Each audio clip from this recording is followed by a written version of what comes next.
Moji. Being an Indian, I could not pronounce his name. Very sorry for that.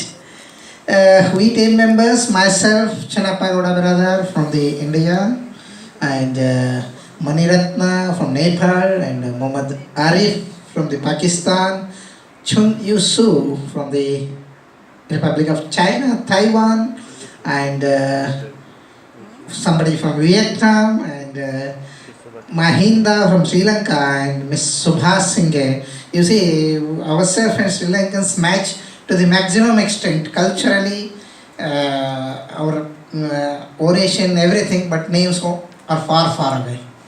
Anyway, okay. Our theme was integrating the climate change adaptation and disaster risk reduction measures into a national agriculture policies, programs, and the plans.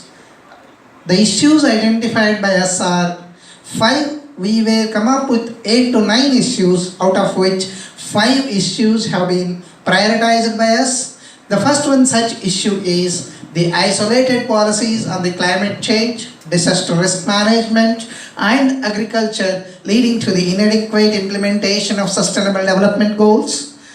Second is financial constraints to get required climate outcomes, what we are expecting.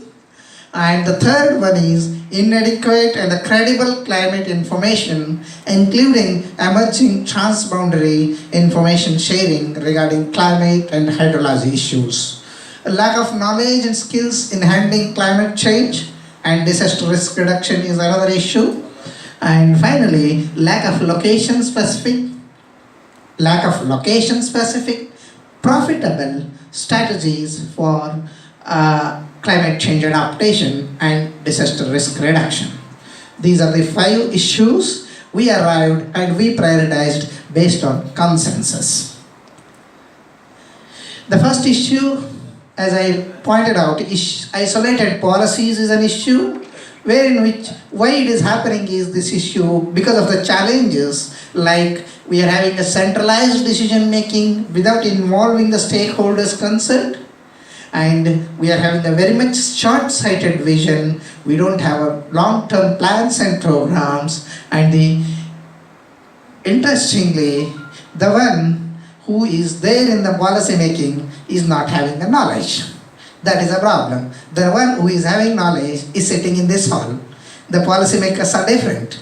That insufficient knowledge on climate change and decision makers, and the lack of coordination among the stakeholders and the predominance of sector-based planning is another reason. There is no coordination between Ministry of Agriculture, Ministry of Livestock, Ministry of Environment.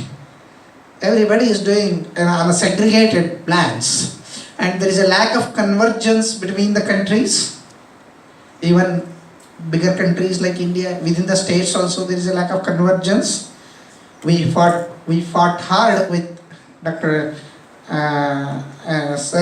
Professor with Tamil Nadu State for water sharing, and so it's going on now, ongoing issue in the state. That's why today one inconsistent political and bureaucratic system. As the person changes, policy changes. That is another problem. These are the challenges we have facing. That is the reason why this issue has arisen. And what we want to recommend an action is there should be an integrated planning and a building framework for the climate change adaptation, mitigation, and disaster reduction. Because somebody is forecasting information, the Ministry of Environment is forecasting information, but Ministry of Agriculture is handling with the farmers, and the state universities are giving technology. Ultimately, farmer is in his own idea, he is following something else. That should not happen. And the decentralized innovative process to involve all stakeholders for decision making.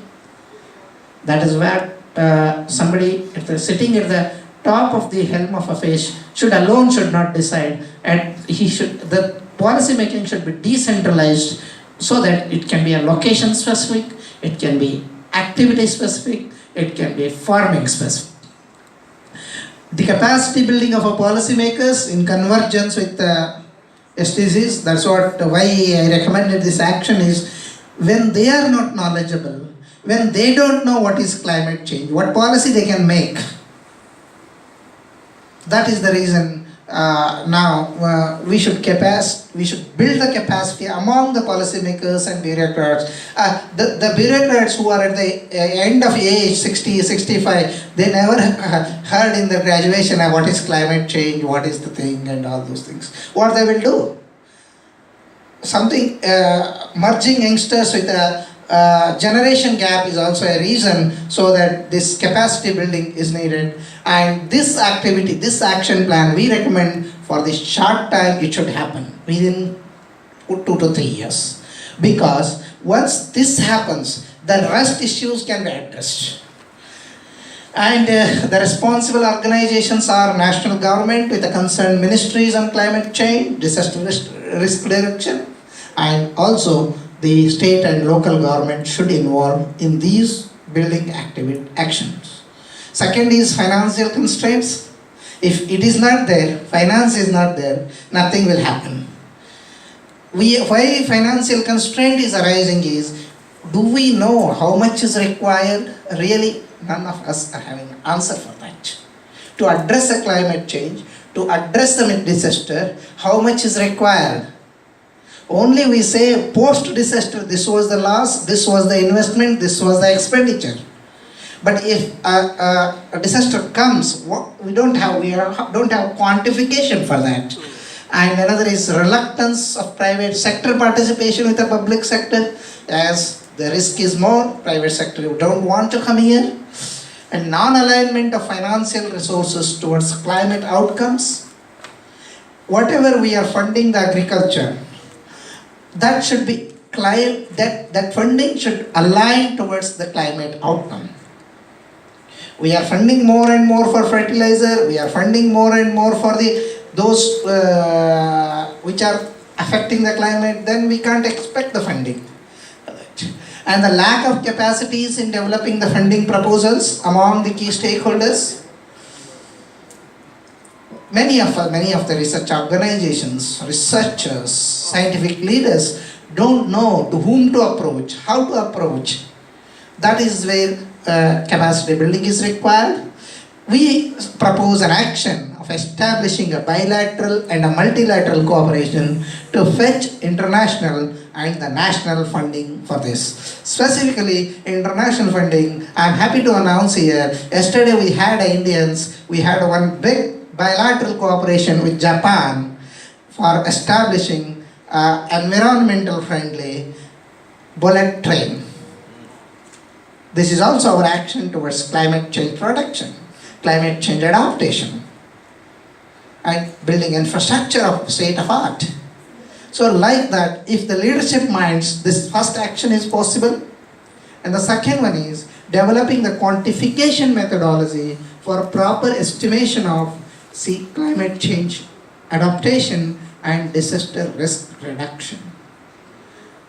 Then third is encouraging the public-private partnership through climate budgeting. We should promote the NGOs, we should promote the private companies, which there are private companies, corporate social responsibility, they are funding to various activities. Why can't we mandate certain portion of the amount should be spent towards the climate change adaptation, disaster risk reduction? Because that they are spending for a CSR, climate social responsibility, but why they are doing is to get coming out of this tax system. Why can't we mandate the portion of amount? Something budgeting can't be done. And the timeline is short to medium term. Again, national governments, private business entities, financial institutions like banks, World Bank, IMA, NGOs, academic and research organizations can be a stakeholder in this. The third one is inadequate, credible climate information is there because of a lack of historical data, lack of infrastructure, and the lack of advanced tools. Inadequate, something we know, we don't know how to translate it into an action. and the non-existence of credible information sharing mechanism at different levels, and reluctance of governance to solve some of the transboundary simple hydroclimatic issues. For this, we can take an action for creating a state-of-art infrastructure and mechanism for a database management. Credible mechanism should be there to share the information, and require human resource development is needed. Specifically in the third world countries and developing countries, there are instruments available, we are ready to pay, but if you don't know how to operate it, human resource is not capable of no use. So capacity building, this is a medium and long-term action required. National government, international organization, research organizations, including extension organizations, should take lead in implementing this action. Lack of knowledge and skills in handling the climate change. As majority of us, still I don't think in any of the country we are offering, maybe in the world developed countries, in any of our countries, climate change is a one non-credit course for a livestock professional. That is the only importance we are giving in academic curriculum, how they can develop a knowledge and skill to adapt to this situation. That's why lack of institutional mechanism, lack of skilled human resource, and we are very much conservative in nature. Our elders has told crossbreeding, we don't want to shift from the crossbreeding, we don't want to shift from the non-desi breeds, the exotic breeds. Somewhere we need to open our eyes towards technology. If we don't open our eyes, no fund, no policy, no government can help us to protect. The action we need to take is the establishment and strengthening the institutional network, large scale, stepwise skill. You should prepare diplomas, we should prepare graduates, we should prepare postgraduates, we should prepare doctorates. At each level, we should have people to handle it. And increased awareness and improved knowledge of SDGs at each level is required. SDGs should not limit to the forums like APO, should not limit to the national conference, international workshop. It should go to the ground level. In a meaningful way, we should percolate the information, and short and medium, can be addressed in a short and medium term. National, provincial governments, NGOs, grassroots level organizations, universities, educational institutions can be a stakeholder for this. And the last issue is, we are not having a location-specific, profitable, innovative strategy. If, as an expert, if you want to go to a farmer and say to stop A practice, you should have something B in your hand which makes him more profitable, which is climate friendly, which is a better one. Then you are having a right to advise to a farmer. Otherwise, farmer will not bother about your advice. The issue here is, we are having a diversity in farming practices. What can be applicable for paddy cultivation can be applicable for the wheat cultivation, and again upland, lowland, hill areas, diversity is there. Improper field level testing of the technology is there for the appropriation. In one institute we test it and we recommend it. Is it possible to sustain such practice at the farm level? Many times we will not be knowing. For this, we have to take action to strengthen the institutional mechanism of research and extension.